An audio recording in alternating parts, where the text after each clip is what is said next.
bevakalisa inqubo yabo ngakwi-action-SA.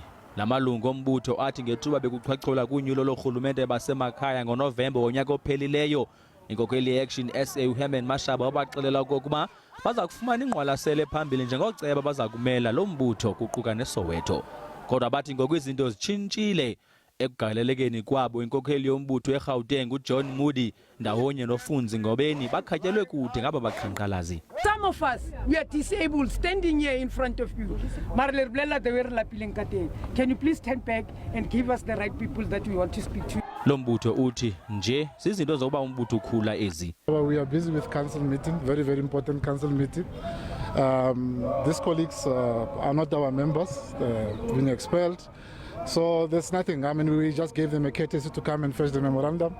They are not willing to give it to us. So I guess they'll have to go back home with the memorandum and probably send it on email. Kodwa kubonakala ngathi kusekude engqinibeni lamalungu avakalisa ungaxoli kwaye athi aza kutshabalalisa lo mbutho. Herman Mashaba is misleading this country. We would like Soweto to know and South Africa wide to know that action-SA is not what it presents itself to be. Where to from here?